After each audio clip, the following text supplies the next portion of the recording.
அண்ணா பல்கலைக்கழக மாணவி வழக்கில் சிறப்பு புலனாய்வு குழு விசாரணைக்கு எந்த தடையும் இல்லை. முதல் தகவல் அறிக்கை வெளியானது எப்படி என உச்சநீதிமன்றம் கேள்வி.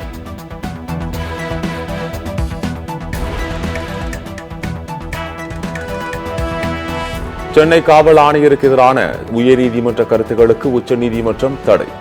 தமிழக அரசு தொடர்ந்த மேல்முறையீட்டு வழக்கில் உத்தரவு.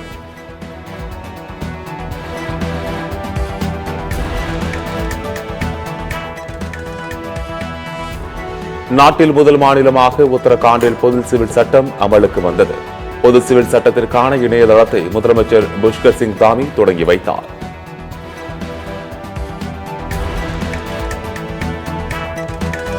பட்ஜெட் தாக்கல் செய்யப்படும் நிலையில் மத்திய நிதியமைச்சர் நிர்மலா சீதாராமனை சந்தித்தார் அமைச்சர் தங்கம் தென்னரசு. தமிழகத்திற்கான திட்டங்கள் மற்றும் நிலுவை நிதியை விடுவிக்க கோரிக்கை.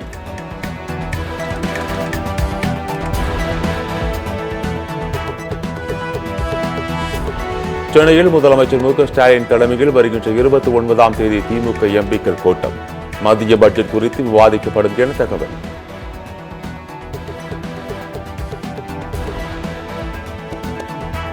ஈரோடு கிழக்கு தொகுதி இடைத்தேர்தல் தபால் வாக்குகள் பதிவு முடிந்தது. 257 பேர் தபால் வாக்குகள் பதிவு செய்துள்ளதாக அதிகாரிகள் தகவல்.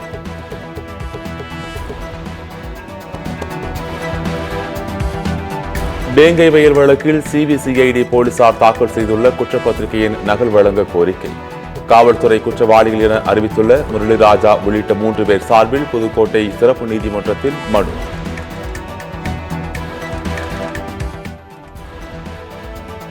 சேலம் மாநகராட்சியுடன் செட்டிசாவடி, கொண்டநாயக்கன்பட்டி உள்ளிட்ட ஊராட்சிகளை இணைக்க எதிர்ப்பு. மாவட்ட ஆட்சியர் அலுவலகத்தை கிராம மக்கள் முற்றுகையிட்டதால் பரபரப்பு.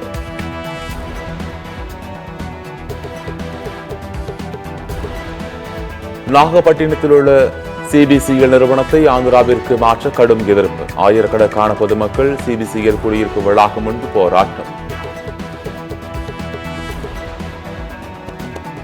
சென்னை பள்ளிகளில் காலை உணவு தயாரிக்கும் பணியை தனியாரிடம் ஒப்படைக்கக்கூடாது. பாமக தலைவர் அன்புமணி கோரிக்கை.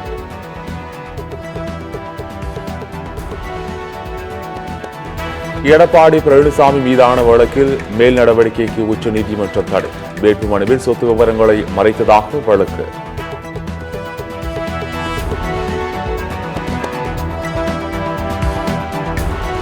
அமைச்சர் ராஜகண்ணப்பன் மீதான வழக்கை விசாரிக்க தடையில்லை. தேர்தல் விதிமீறல் வழக்கில் உயர்நீதிமன்றம் உத்தரவு.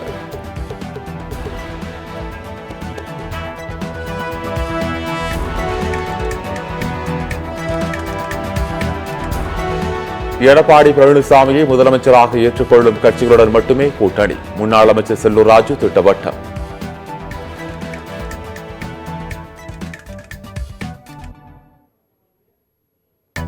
பொது இடங்களில் அரசியல் கட்சிகள் மற்றும் அமைப்புகளின் கொடிக்கம்பங்களை அகற்ற உயர்நீதிமன்றம் உத்தரவு. 12 வாரங்களுக்கு கொடிக்கம்பங்களை அகற்ற வேண்டும் என நீதிபதி அதிரடி.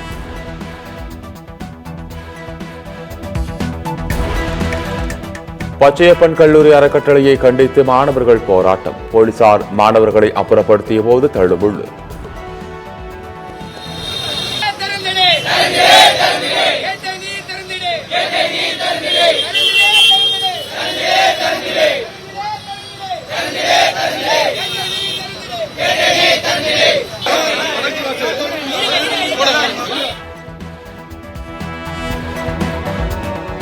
வக்ஃப் சட்ட திருத்த மசோதா தொடர்பான நாடாளுமன்ற கூட்டுக்குழுவில் எதிர்க்கட்சிகளின் திருத்தங்கள் நிராகரிப்பு. ஜனவரி 31ஆம் தேதிக்குள் நாடாளுமன்ற கூட்டுக்குழு அறிக்கை தாக்கல்.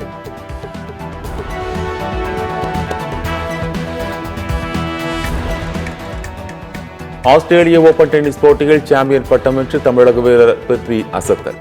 மாற்றுத்திறனாளிகளுக்கான டென்னிஸ் போட்டியில் பிருத்வி அபாரம்.